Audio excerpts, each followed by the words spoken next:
o neodločnem Noju.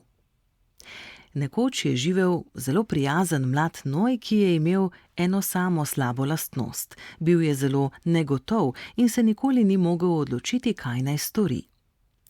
Nekega dne se je odpravil na sprehod. Hodil je in prišel do razpotja. Cesta se je razdelila na dve poti. Ena je vodila na levo in druga na desno. Noj se je ustavil in se previdno razgledal.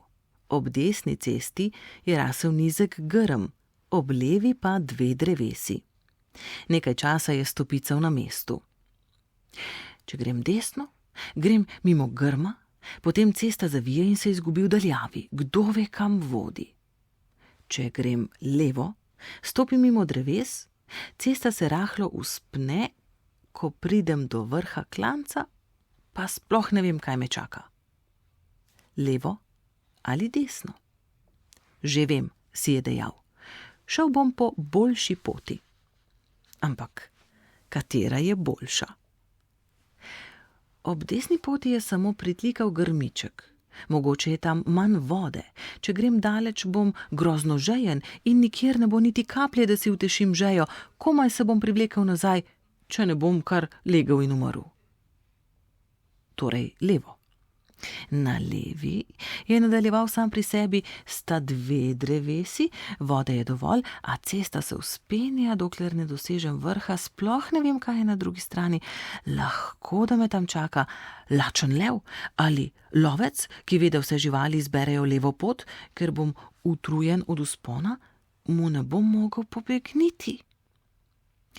Zdaj je bil že kar malo obupan. Stopical je sem in tja in živčno prhutal, naredil 3 korake po desni poti, zmajal z glavo, se vrnil, šel 2 koraka v levo in prišel spet nazaj.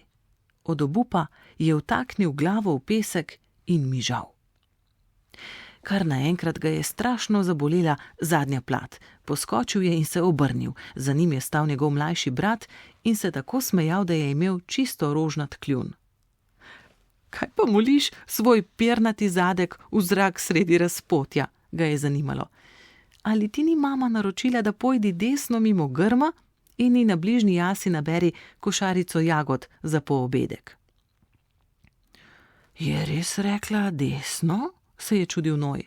Ne samo enkrat, ti pa si samo stal in bulil v tla, je rekel mlajši brat. Na tleh sem zagledal kamen, pa se nisem mogel odločiti, ali naj grem mimo njega ali naj stopim čezen, je pojasnil Noj. Si pa res trapast, je odvrnil brat. Zakaj ga nisi preprosto brcnil stran? Brcnil?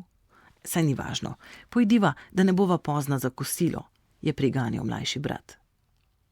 Noj je prikimal in odpravila sta se po desni poti. Čez nekaj korakov se je Noj ustavil. Si prepričan, da je rekla desno? Mlajši brat je zavil z očmi. Ti si resnično pošteno ubrisan, je zagotrnjal. Zmigaj se, kaj ne slišiš, kako ti kruli po želodcu.